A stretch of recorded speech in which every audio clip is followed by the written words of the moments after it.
দুটা করে ধরতে হবে নাকি রে?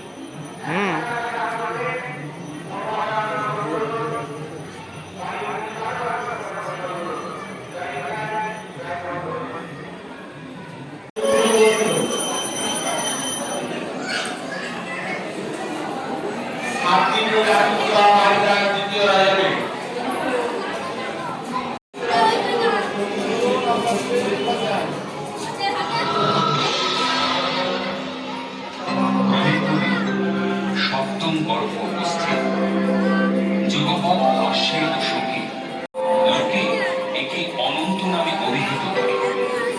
বিশ্বব্যাপী ভগবান জানতে পারলেন দুর্বৃত্ত বংশের অত্যাচার তার অনুগত জাতক ভীত হয়ে পড়েছে। বহু পরিহিত রোজধামে গমন করে নন্দপুরে বসুদেবের ভাইজা আমি পূর্ণরূপে দেবকী পুত্র রূপে উৎপন্ন হব।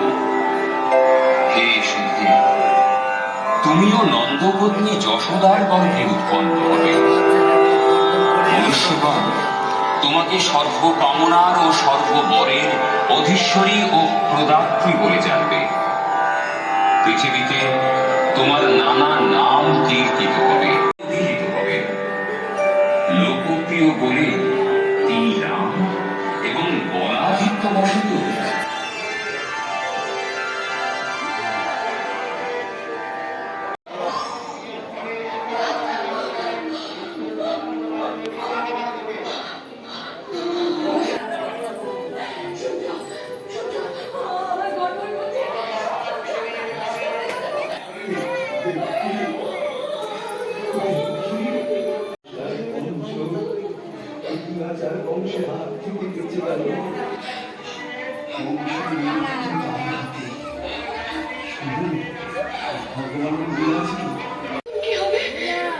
যা সত্য, যা ঘটনা তাই বলবো।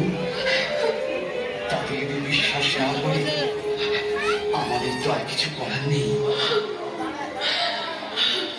রাজকুমারীর বাচ্চা নষ্ট হয়ে গেছে, খুব ভালো হয়েছে। আমরা সহ্য করতে পারছি না অত্যাচার। যাই, আমি বরং গিয়ে সংবাদটা মহারাজকে দিয়ে আসি, নইলে আবার আমাদের জীবন নিয়েই তো টানাটানি। যাই আমি। শুনো দেবকী, পুত্র হোক আর কন্যা হোক, রাক্ষস কংস এক্ষুনি ওকে মেরে ফেলবে, ওকে এক্ষুনি মেরে ফেলবে, ওকে।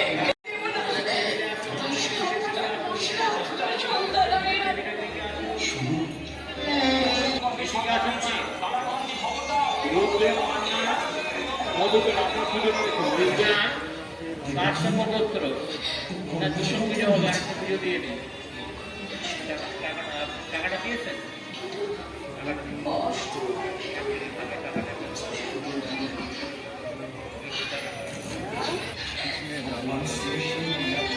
বৃন্দাবনে যখন আগুন লেগেছিল এই লিখতে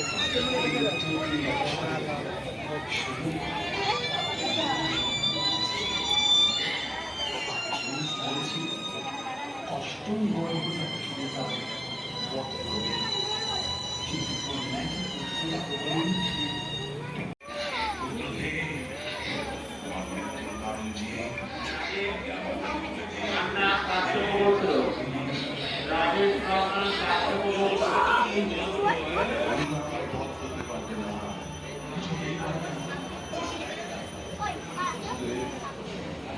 নিশ্চয়ই তোমার কোনো ছলনা তুমি বলো সন্তান বদল করে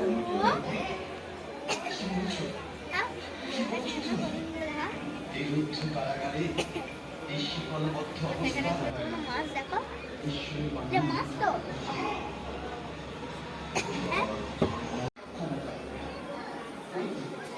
অষ্টম বারের সন্তান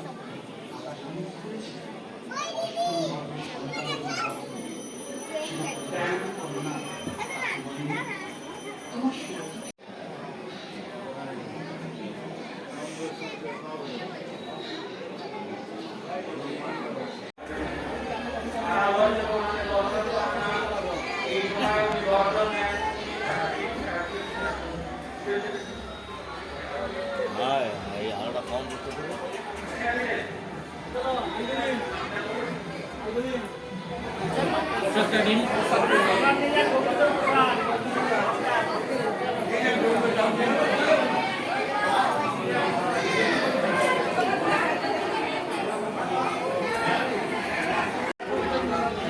ভগবান জিউকে যারা খুঁজে দিতে চান, আমাদের মন্দিরে মূল আকর্ষণীয় হল ব্রহ্মগোপাল জিউ, যাকে সারা বছর আমরা দর্শন করতে পারি না। আপনারা দর্শন করুন। পশ্চিম দিকে মন্দিরে অধিষ্ঠান করছেন 356 বছরের আদি গোপাল ব্রহ্মগোপাল জিউ। যারা ব্রহ্মগোপাল জিউকে